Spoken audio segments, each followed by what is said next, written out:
e hoje nós vamos ver mais uma página luminosa ditada pelo Espírito de Emmanuel e psicografada por Francisco Cândido Xavier. Antes eu quero saudar toda a espiritualidade, buscando a sustentação, a inspiração que necessitamos para o desenvolvimento dessa tarefa. E gratos, vamos partir para a nossa leitura de hoje. O tema é um convite para todos nós. Cresçamos para o bem. É a lição 2, que consta no livro Palavras de Vida Eterna. E Emmanuel, ele vai buscar no Evangelho de João, no capítulo 3, versículo 34, a seguinte frase: porque aquele que Deus enviou fala as palavras de Deus, pois não lhe dá Deus o Espírito por medida. Assim disse Jesus. E Emmanuel discorre sobre esse comentário de João. Esse capítulo de João, ele começa com o diálogo de Jesus com Nicodemos. E vai todos os demais itens, até que chega no item 20, 20 e poucos, ele começa a falar de João Batista, sobre o batismo, e depois nós comentamos após a leitura. Então, segue Emmanuel. Observa a multificiência das concessões divinas por toda a parte. Enquanto o homem raciona a distribuição desse ou daquele recurso, Deus não altera as suas leis de abundância. Anota na terra em torno de ti. Então, ele chama a nossa atenção aqui para que nós prestemos atenção em tudo que nos cerca. O sol, magnificente, nutrindo a vida em todas as direções. O ar puro e sem medida, a fonte que se dá sem reservas, tudo infinitamente doado a todos, tudo liberalmente repartido. Qual ocorre as concessões do Senhor na ordem material, acontece no reino do Espírito também. As portas da sabedoria e do amor jazem constantemente abertas. Os tesouros da ciência e as alegrias da compreensão humana, as glórias da arte e as luzes da sublimação interior são acessíveis a todas as criaturas.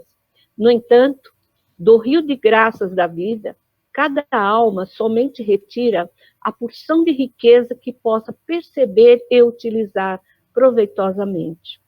Estuda, observa, trabalha e renova-te para o bem. Amplia a visão que te é própria e auxilia os outros, ajudando a ti mesmo. Recorda que Deus a ninguém dá seus dons por medida, contudo, cada alma traz consigo a medida que instalou no próprio íntimo para a recepção dos dons de Deus. Eu quero voltar aqui nesse item que ele fala assim: amplia a visão que te é própria e auxilia os outros, ajudando a ti mesmo. Faz lembrar a nossa lição de casa que Jesus apresentou para nós, né? Nos convidou. Ama o próximo como a ti mesmo. Então, tudo começa em você.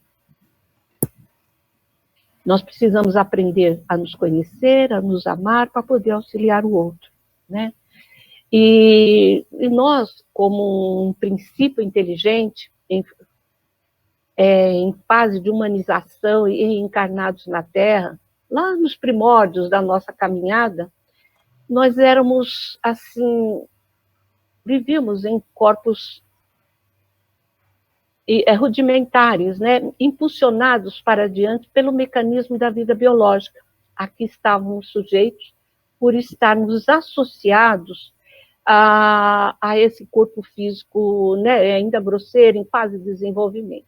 E mais além, né, caminhando através do tempo, utilizamos os rudimentos da nossa inteligência, porque estávamos aprendendo, nós estávamos rudes mesmo no campo intelectual, e aprendemos lentamente a reagir diante das adversidades que nos envolviam.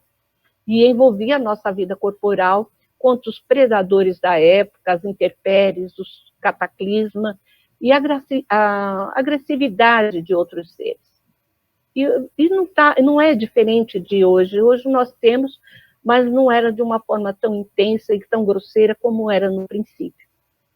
Mais à frente, ingressamos na etapa em que os sentimentos e as emoções,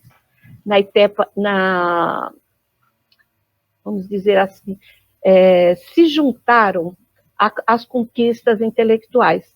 Quando desenvolvemos, olha, vem o intelecto, e aí nós desenvolvemos o quê? Desenvolvemos o orgulho, ampliamos o nosso egoísmo. E, em épocas mais recentes, começamos a estruturar o senso moral e os conflitos conscientes que se instalaram no nosso íntimo. Na época de Kardec, as escolas de Lyon já tinham trabalho de estudar as emoções e esses conflitos internos que existiam na alma de cada um. Mas antes isso não era reconhecido. E até hoje, eu já conheci companheiros de jornada que, se a pessoa falar que está com depressão ou se está com algum outro tipo de sentimento, ele não acredita, porque ele não acha que essas emoções existam ou que sejam provocadas por alguma coisa. Então, cada um de nós está no estágio. E esse momento que nós estamos aprendendo a nos conhecer e conhecer que nós temos essa sensibilidade, né, emocional, nós temos esse senso moral perante nós mesmos e perante o nosso próximo, é muito importante para o nosso crescimento. Porque hoje nós somos capazes de aspirar uma condição mais elevada. E já não nos satisfaz esperar passivamente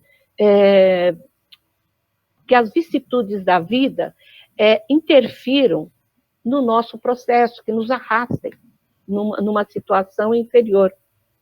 Porque nós, através da luz da razão, nós compreendemos que o alcoolismo prejudica, nós compreendemos que a gula também prejudica, que os jogos, de uma forma assim, jogos de azar também prejudica. Hoje em dia já tem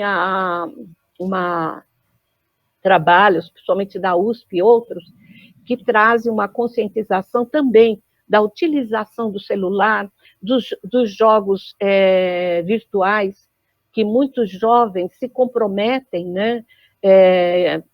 Não só espiritualmente, comprometem a sua saúde, a sua vida social, através desses jogos virtuais, porque às vezes eles ficam lá mais de 24 horas, às vezes não se alimentam, não fazem suas necessidades básicas. Então, existe até desencarnes no momento desses jogos virtuais para verem até que ponto chegaram. E quando nós temos conscientização que tudo isso nos faz mal, nós começamos a trabalhar as nossas atitudes, o nosso pensamento, para crescermos melhor, estarmos melhor. Então, aproveitarmos que a ciência está aí para nos ajudar nessa conscientização em vários pontos. E lá nos primórdios, lá nas primeiras etapas, o nosso crescimento ele era compulsório. Então, quanto mais nós, como espíritos, nos adiantamos, mais amplia o nosso campo. Que campo é esse? É o campo do nosso livre-arbítrio. Vocês podem ver que quanto mais você se desenvolve, tanto intelectualmente como moralmente, o seu campo de livre-arbítrio ele amplia. Você tem condições de saber escolher o que é melhor para você sem te causar dano. Porque você sabe que se você seguir aquele outro caminho, aquilo vai te prejudicar. Quanto outras pessoas que não ainda estão numa fase rudimentar, ele vai de uma forma assim, instintiva, e muitas vezes ele é prejudicado pelas suas próprias escolhas. O nosso crescimento, ele está inserido numa lei, né, numa lei divina, e estamos sujeitos a ela, que é a lei do progresso. E nós estamos inseridos a ela. É a misericórdia de Deus se movimentando para o nosso progresso. E ele sempre nos convida para esse progresso, para que a gente tenha esse progresso baseado na lei do amor. Que as nossas atitudes seja de amor a nós, em amor ao próximo, e esse amor está incluso também o respeito. E diante das nossas dificuldades, através do tempo, de compreender a lei do amor, porque no passado nós compreendíamos muito bem a lei de Talião, olho por olho, dente por dente. Mas hoje em dia é a mansuetude que nós conquistamos o nosso espaço, a nossa liberdade, a nossa vivência em sociedade. É através da lei do amor. Mas Jesus, naquele momento que nós ainda tínhamos a ignorância ainda predominando nas nossas atitudes, o que ele faz? A misericórdia de Deus nos envia um modelo que, a partir daquele momento, ele seria nosso guia e seria nosso mestre.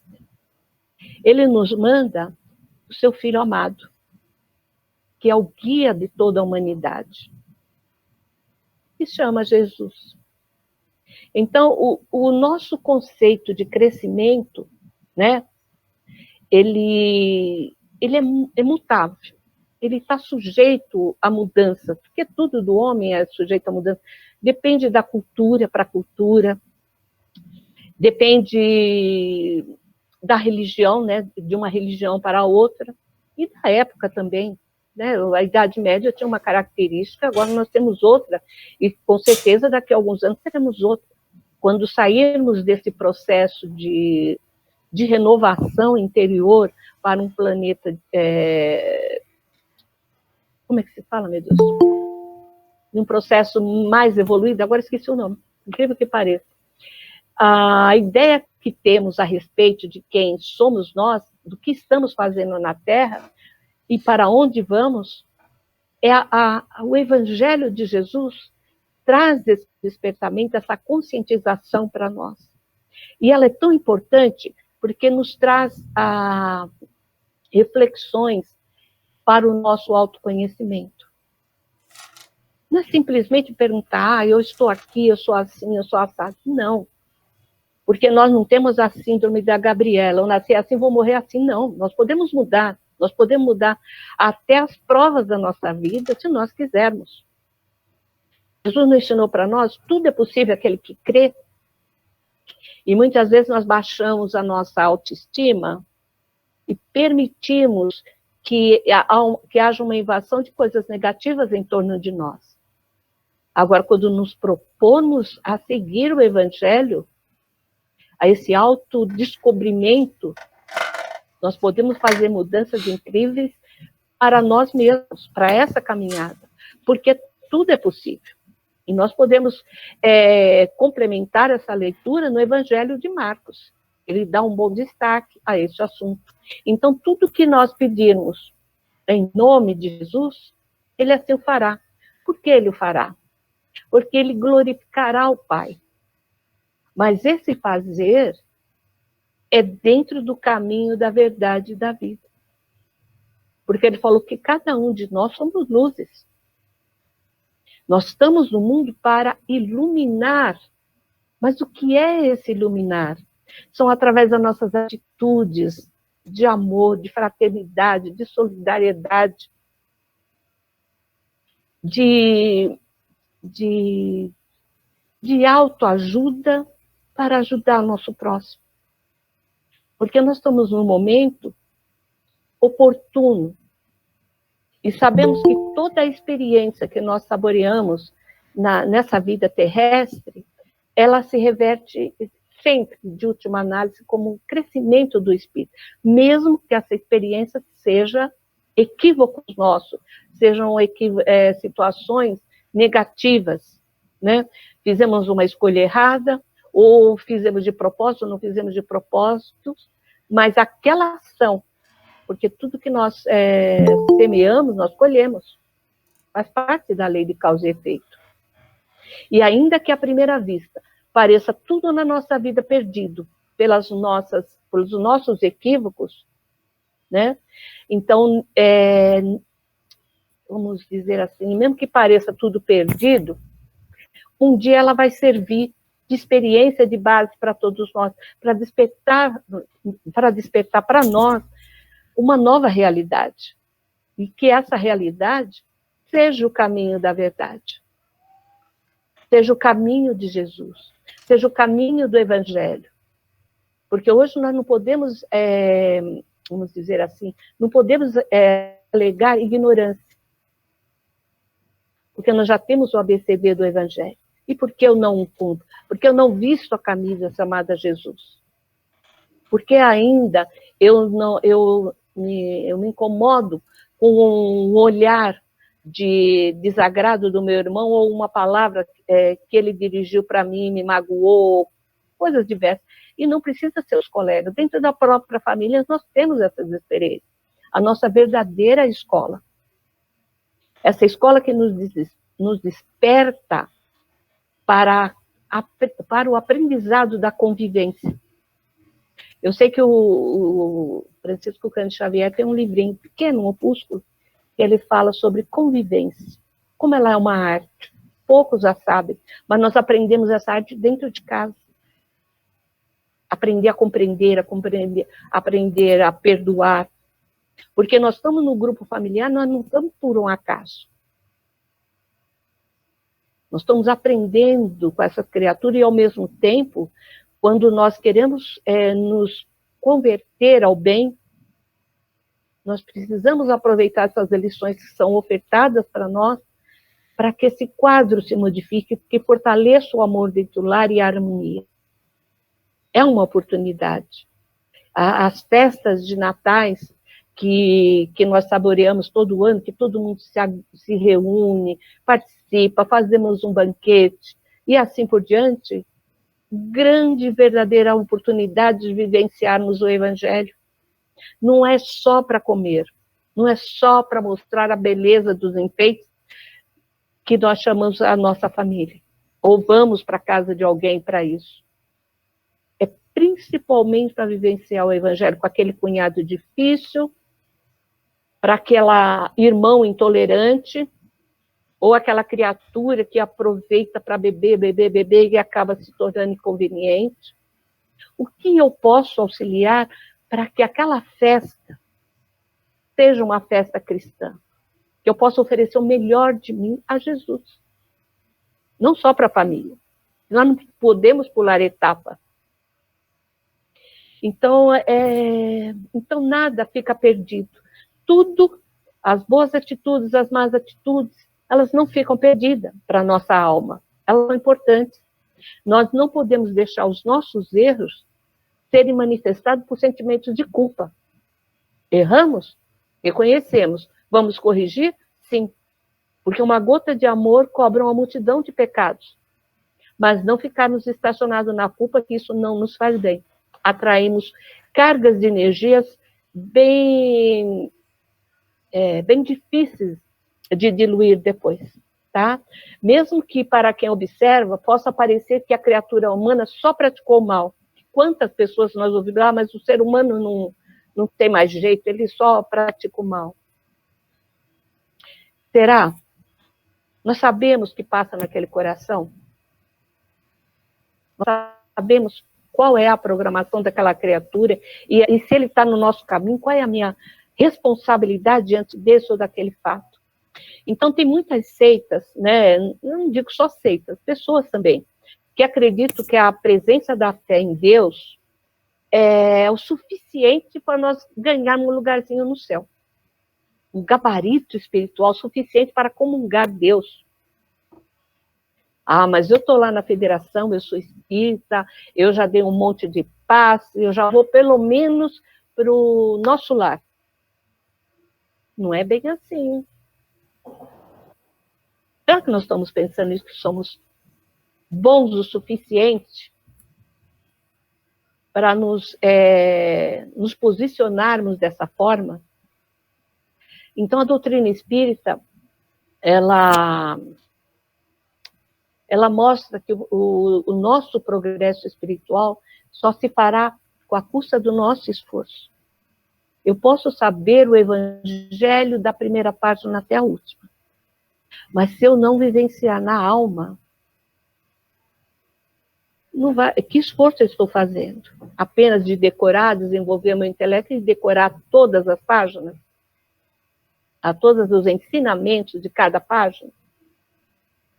Então, esse esforço, ele precisa ser permanente em nós.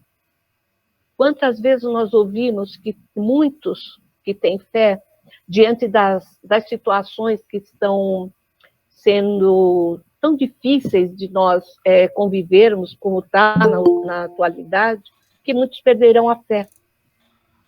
Será que nós não estamos sendo convidados para comprovar essa fé?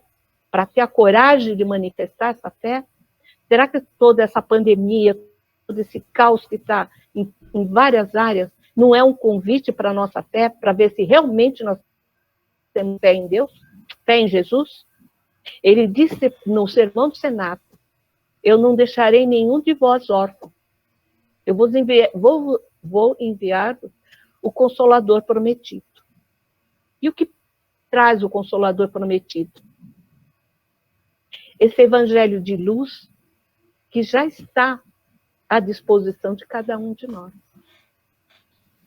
E às vezes nós, através dessas dificuldades todas, às vezes sem perceber, nós estamos desenvolvendo a nossa moral, as nossas emoções. Com as situações que acontecem, né, que nos ferem a alma, que diante dos nossos olhos trazem muita tristeza, mas nós estamos ali, com fé, confiante, caminhando. Nós estamos levando um prato de comida para aquele que necessita, sem pedir o currículo, sem pedir o agradecimento.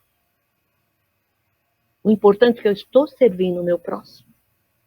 E a partir do momento que eu estou servindo o meu próximo, aquele mais pequeno, eu estou visitando alguém no hospital, estou servindo a Jesus. Mesmo que ninguém reconheça. E quantas biografias nós conhecemos de grandes nomes dentro do Espiritismo que não tiveram a bênção da gratidão. Mas Deus tudo vê e tudo sabe. Isso é o mais importante. E essa confiança em nós. Ah, porque fui pago com ingratidão, não vou fazer mais. Não. É isso que você esperava? Se você é pago com gratidão, você já recebeu.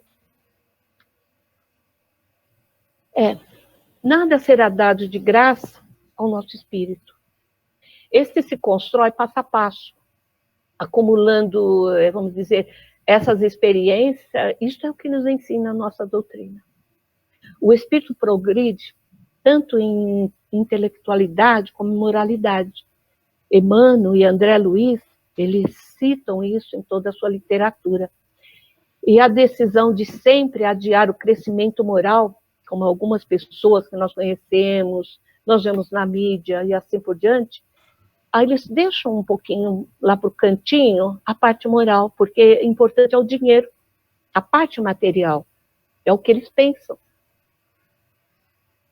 Às vezes, para conseguir um determinado valor, não importa se tudo que eu conquistei até hoje, dentro do campo moral, dentro da minha profissão, né, dentro do meu desenvolvimento intelectual, surge uma oportunidade para eu dar um jeitinho em alguma coisa, eu ponho tudo isso à bancarrota. O que é mais importante é o dinheiro. E o que nós vamos levar para a pátria espiritual quando abrir a porta? Uma consciência tranquila pelo dever cumprido? Crescer para o bem exige de nós muito, às vezes muito sacrifício. É difícil? Claro que é. Nada é fácil. Esse é o mérito das medalhas que conquistamos. O que dizer dessa preferência que as pessoas têm? Hoje a humanidade ela tem essa preferência mais intelectual, mais material do que a espiritual. Será que é a fé? Estão perdendo a fé ou essa fé nunca existiu? Nos parece que algumas criaturas estão adiando tanto e talvez que elas nunca acreditaram que Deus existe ou que Jesus existe. São ateias? Será que são ateias? E você...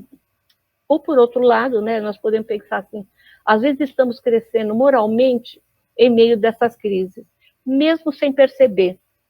E é como se fosse uma confusão de quando eu estou fazendo assim uma reforma da casa, de que nos fala o livro dos Espíritos, enquanto a casa está sendo quebrada, ajeitada, é um desespero.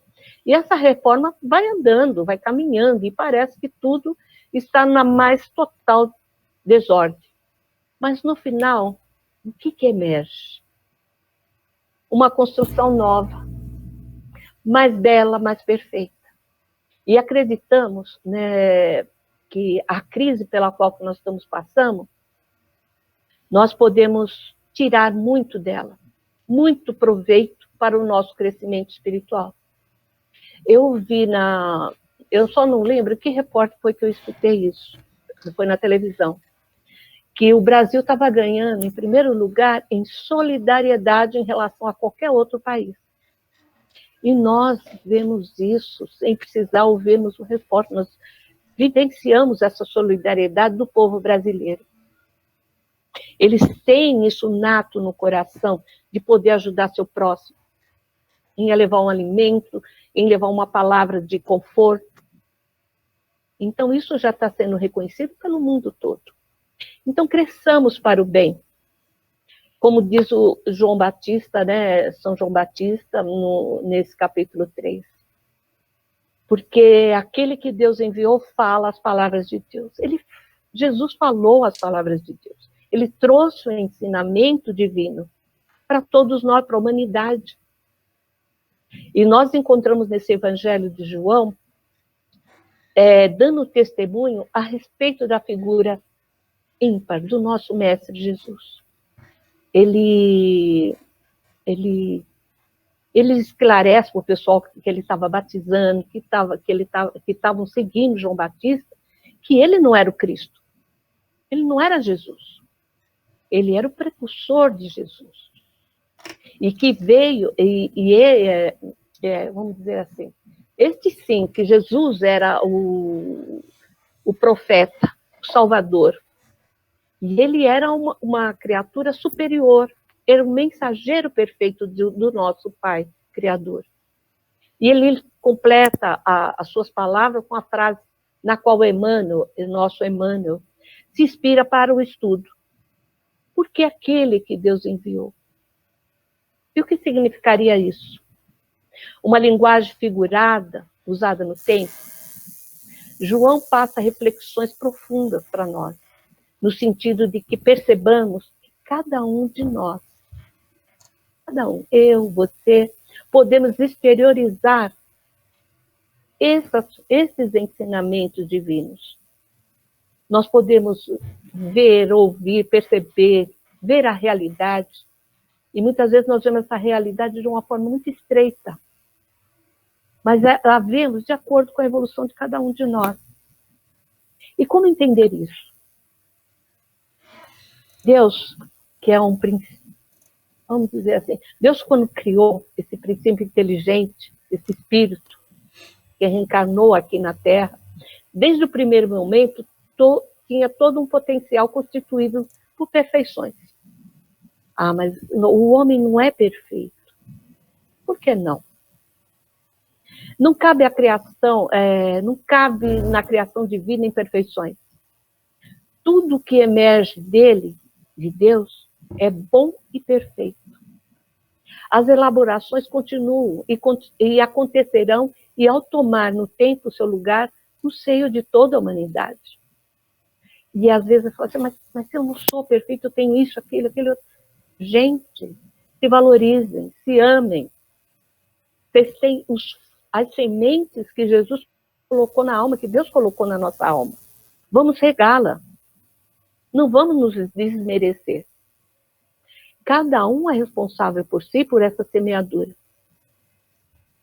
E muitas vezes olhamos no espelho e não gostamos do que vemos. Por que você não fala?